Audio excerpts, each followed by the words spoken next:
Hi guys, welcome back to my channel. तो हमारा आज का टॉपिक है हाइपर सरफेस एंड सब मैनीफोल्ड्स ऑफ रिमानियन मैनीफोल्ड। तो सबसे पहले इसकी डेफिनेशन देखते हैं। A n-1 dimension submanifold m of an n dimensional manifold m bar is called a hypersurface और सब मैनीफोल्ड ऑफ को डायमेंशन 1। तो इसका मतलब क्या है कि मेरे पास कोई दो मैनीफोल्ड्स हमें गिवन है, एक m बार और m। जो m बार है उसकी डायमेंशन है n और जो m है उसकी डायमेंशन है n-1। इट मीन्स कि जो m है वो एक सब मैनीफोल्ड हो गया, किसका? मैनीफोल्ड m बार का। ठीक है, तो इसको हम बोलेंगे एक हाइपर सरफेस, या हम लोग इसको सब मैनीफोल्ड भी बोल सकते हैं ऑफ को डायमेंशन 1। को डायमेंशन 1 का मतलब क्या है कि m बार और m इन दोनों में सिर्फ एक ही डायमेंशन का डिफरेंस है। क्योंकि जो मेरा m बार है वो n डायमेंशनल है और जो सब मैनीफोल्ड m है वो n-1 डायमेंशनल है। तो इट मीन्स इन दोनों में सिर्फ एक ही डायमेंशन का डिफरेंस है, इसलिए हम लोग इसको सब मैनीफोल्ड ऑफ को डायमेंशन 1 बोलेंगे। Okay, let us assume that m bar is a Riemannian manifold with metric G। तो अब जो मेरे पास मैनीफोल्ड m बार गिवन है वो क्या है? एक रिमानियन मैनीफोल्ड है और इसका जो रिमानियन मेट्रिक है वो G है। अब रिमानियन मैनीफोल्ड क्या है? तो अब रिमानियन मैनीफोल्ड क्या है ये हम लोग पहले भी डिस्कस कर चुके हैं, इसके ऊपर एक फुल फ्लेज लेक्चर है मेरा। तो यहाँ पे हम लोग शॉर्ट में इसको रिवाइज करते हैं कि एक कोई सी इन्फिनिटी मैनीफोल्ड गिवन है जिसकी डायमेंशन n है और ये गिवन किसके साथ है? एक टेंजेंट स्पेस tx के साथ। x क्या है? कोई पॉइंट है जो इस मैनीफोल्ड में लाई कर रहा है। g क्या है? एक मैट्रिक है, किसके ऊपर? मैनीफोल्ड m के ऊपर। ठीक है, तो कुछ ये तीन प्रॉपर्टीज़ गिवन थी कि जो मेरा रिमानियन मैट्रिक g है वो बाइलिनियर होगा, सिमेट्रिक होगा, प्लस वो पैरेलल भी होगा। इस चीज़ थर्ड पॉइंट का मतलब क्या था कि अगर कोई भी टर्म मुझे गिवन है g x, y की टर्म में और वो इक्वल्स टू 0 है तो मेरी जो y स्लॉट होगा वो क्या होगा? इक्वल्स टू 0 आ जाएगा। ठीक है, अब सेमी रिमानियन हमने स्टडी किया। सेमी रिमानियन का मतलब क्या था कि जो मेरा रिमानियन मैट्रिक g है, अगर हम लोग श्योर नहीं है कि वो पॉजिटिव आएगा कि नेगेटिव आएगा तब हम लोग उस g को बोलते हैं सेमी रिमानियन। लेकिन इसके बाद हमने स्टडी किया था कि अगर हम लोग श्योर हैं कि मेरा g पॉजिटिव ही है, मतलब g की जो वैल्यू आएगी वो ग्रेटर देन 0 ही आएगी, ठीक है, तब हम लोग उस केस में मैनीफोल्ड m g को यानी कि मैट्रिक को क्या बोलेंगे? Riemannian manifold. ठीक है, और g उस केस में क्या कहलाएगा? Riemannian metric. तो अब यहाँ पे क्या गिवन है हमें? Let us assume that m bar is a Riemannian manifold, यानी कि जो मेरे पास n dimensional manifold m bar है वो रिमानियन मैनीफोल्ड है। यानी कि क्या मतलब इसका कि m बार है जो वो एक मैट्रिक g के साथ गिवन है जिसको हम लोग रिमानियन मैट्रिक बोलते हैं, और इन दोनों की कोऑर्डिनेशन क्या होगी? पॉजिटिव रिजल्ट ही लेकर आएगी हमेशा। ठीक है, और वो तीन प्रॉपर्टीज़ की जो मेरा रिमानियन मैट्रिक है यानी कि g वो सिमेट्रिक होगा, बाइलीनियर होगा, प्लस वाई स्लॉट उसका क्या आएगा? इक्वल्स टू 0 आएगा। ये तीनों प्रॉपर्टीज़ को मेरा m बार और g क्या करते हैं? सेटिस्फाई करते हैं। सपोज दैट आई हम लोगों ने एक मैपिंग ली है from manifold m to m bar. ठीक है, यानी कि एक सब मैनीफोल्ड से मैपिंग गई है किसके पास? मैनीफोल्ड के पास।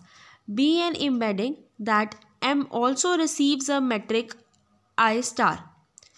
ठीक है, तो अब इसका मतलब क्या है कि हमने अभी यहाँ पे देखा कि m बार के पास तो एक मैट्रिक है गिवन जिसको हम लोग g बोलते हैं। ठीक है, लेकिन m बार का ही एक सब मैनीफोल्ड m भी है हमारे पास। तो अगर मैनीफोल्ड m बार के पास मैट्रिक g गिवन है और ये जो m है मेरा वो क्या है? सब मैनीफोल्ड है किसका? m बार का। तो मतलब अगर m बार के पास मैट्रिक g है तो m के पास भी एक मैट्रिक रिसीव होगा जिसको हम लोग किसके साथ डिनोट कर रहे हैं? i स्टार g के साथ। ठीक है, which we denote by the same letter g। ठीक है, इज गिवन बाय दिस, यानी कि जो रिमानियन मैट्रिक सब मैनीफोल्ड m को रिसीव होगा हम लोग उसको किसके साथ डिफाइन करेंगे? इसके साथ। ठीक है, i स्टार g। ठीक है, ये हो गया मेरे पास। इसको हम लोग इस तरीके से लिख सकते हैं और फर्दर इस तरीके से लिख सकते हैं। ठीक है, जिसमें मेरे x और y क्या है? वेक्टर फील्ड है जो कि किस में बिलोंग कर रहे हैं? वेक्टर स्पेस में से। Okay, now the question about relationship between the Riemannian connection on M and M bar arises. तो अब कहते हैं नेक्स्ट चीज़ हमें क्या यहाँ पे शो करनी है कि हमें एक रिलेशनशिप बताना है किसके बीच में, रिमानियन कनेक्शन किसका, एम और एम बार का। हमें अब एक रिलेशनशिप डिफाइन करना है रिमानियन कनेक्शन के बीच में, किस के रिमानियन कनेक्शन के बीच में, एम और एम बार के। Since dimension of M bar minus dimension of M equals to 1। हाँ, क्योंकि हम लोगों ने अभी ऊपर देखा था कि जो डायमेंशन है एम बार का वो कितना था, n, और m का डायमेंशन क्या था, n-1। ठीक है, तो दोनों में सिर्फ एक ही डायमेंशन का फ़र्क था, 1। There is globally defined vector field n। तो हमारे पास एक ग्लोबली डिफाइंड, हम लोग एक वेक्टर फील्ड ले रहे हैं n। ठीक है, अब वो डिफाइंड किसके ऊपर है, एम बार के ऊपर, ऑब्वियसली क्योंकि एम बार है उसकी ज़्यादा डायमेंशन है as compare to M. M एक सब मैनीफोल्ड है मैनीफोल्ड एम का। तो अगर कोई चीज़ ग्लोबली डिफाइंड है तो वो हाईएस्ट लेवल पर ही डिफाइंड होगी, इसलिए वो एम बार पे है, which is never tangent to M. कहते एम बार के ऊपर तो वो डिफाइंड है वेक्टर फील्ड, पर जो मेरे पास सब मैनीफोल्ड एम गिवन है ये उसके ऊपर टेंजेंट नहीं बना रही है। In other words G X comma N equals to 0 for all X which belongs to vector space X M. This vector field N is called normal vector field. इस vector field N को हम लोग क्या बोलेंगे, normal vector field, जो कि क्या है, डिफाइंड है एम बार के ऊपर, पर वो टेंजेंट नहीं है किसके ऊपर, सब मैनीफोल्ड एम के ऊपर। Therefore we have given any vector field Z. हमें कोई भी वेक्टर फील्ड जेड हम लोग ले रहे हैं, ये वेक्टर फील्ड किसके ऊपर डिफाइंड है, एम बार के ऊपर। इसको हम दो पार्ट्स में आगे फर्दर डिवाइड कर सकते हैं। पहला पार्ट होगा टेंजेंट पार्ट, सेकेंड पार्ट कौन सा होगा, नॉर्मल पार्ट। ठीक है, तो ये z है, इसको दो पार्ट में डिवाइड कर लिया। जो फर्स्ट पार्ट है ZT, ये हो गया टेंजेंट पार्ट। सेकेंड वाला कौन सा हो गया, normal part, where ZT is tangent on M, that is submanifold, and Zn is normal to M। Okay, if we denote the Riemannian connection of M bar by D bar. अब Riemannian connection हम लोग D से denote करते हैं या triangle से, दो ही form है, दो ही सिंबल्स हैं, तो हमने D चूज़ किया। अगर रिमानियन कनेक्शन M बार का, यानी कि बड़े वाले मैनीफोल्ड का रिमानियन कनेक्शन हम D बार ले रहे हैं, and take two vector fields x comma y which belong to vector space, then एक वेक्टर फील्ड y है जिसके ऊपर हम लोगों ने रिमानियन कनेक्शन अप्लाई किया है with respect to vector field x is a vector field on M bar. ठीक है, अगर रिमानियन कनेक्शन है D बार, किसके ऊपर डिफाइंड है, M बार के ऊपर, इसके ऊपर हम लोग कनेक्शन, और हमने दो वेक्टर फील्ड्स लिए x और y। ठीक है, अब हम लोग y के ऊपर कनेक्शन अप्लाई कर रहे हैं, रिमानियन कनेक्शन अप्लाई कर रहे हैं विद रिस्पेक्ट टू x, तो ये एक पूरा का पूरा टर्म वेक्टर फील्ड का काम करेगा, किसके लिए, मैनीफोल्ड M बार के लिए। ठीक है, रिमानियन कनेक्शन के ऊपर भी हम लोग एक लेक्चर स्टडी कर चुके हैं, तो प्लीज़ आप एक्स्ट्रा इन्फॉर्मेशन के लिए वहाँ पे एक बार उस वीडियो को ज़रूर रेफर करना।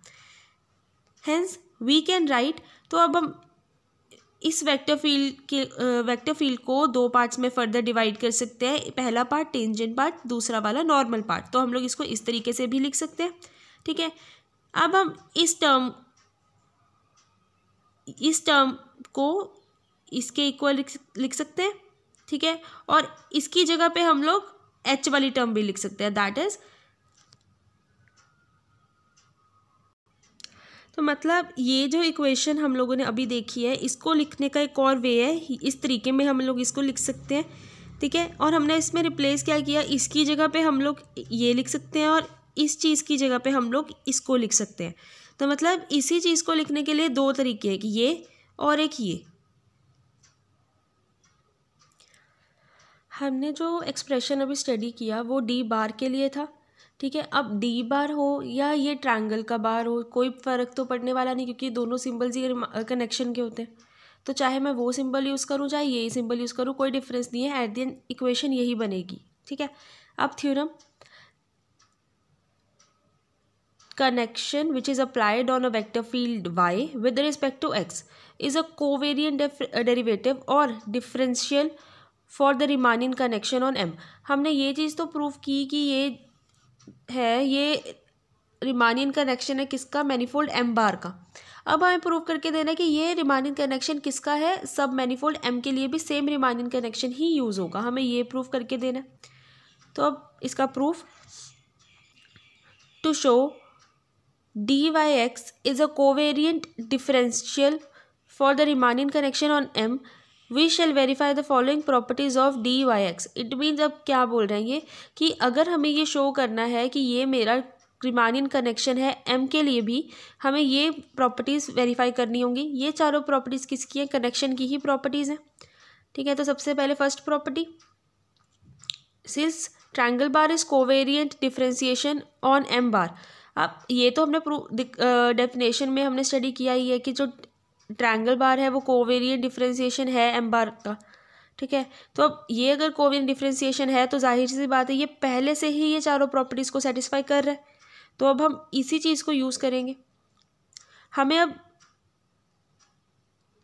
अगर हम इसको और पार्ट 1 को कंपेयर करें तो क्या डिफरेंस आ रहा है, x की जगह पे x+y चाहिए हमें, हम क्या कर देंगे, रिप्लेस कर देंगे x+y यहाँ पे, तो राइट हैंड साइड पे भी जहाँ जहाँ पे भी x है वहाँ पे x+y आ जाएगा। तो मेरी ये इक्वेशन बनी। ठीक है, अब according to property of connection मेरे पास जो फर्स्ट प्रॉपर्टी होती है कनेक्शन की, ये सेकंड वाली। ठीक है, अगर मेरे पास लेफ्ट हैंड साइड कुछ इस तरीके से है तो मैं उसको ब्रेक करके इस तरीके से लिख सकती हूँ। अब यही सेकंड प्रॉपर्टी हम लोग वहाँ पे अप्लाई करते हैं, तो मेरी ये जो चीज़ है वो ब्रेक होके इस तरीके से आ जाएगी। डन। अब अगर ट्रायंगल बार वाली टर्म इस तरीके से ब्रेक हो सकती है तो ट्रायंगल वाली टर्म भी तो ब्रेक हो सकती है इस तरीके से। तो हम लोग क्या करेंगे, इसको ब्रेक कर लेंगे। तो अब इसको ब्रेक किया तो एक टर्म x वाली आ जाएगी और एक y वाली। ये बाइलीनियर है तो हम लोगों ने इसको भी ब्रेक कर लिया दो पार्ट्स में। अब हम क्या करेंगे, equating tangential and normal parts of above. अब हम क्या करेंगे, सिर्फ टेंजेंट वाले पार्ट को अलग से इक्वेट करेंगे और नॉर्मल वाले पार्ट को अलग से इक्वेट करेंगे।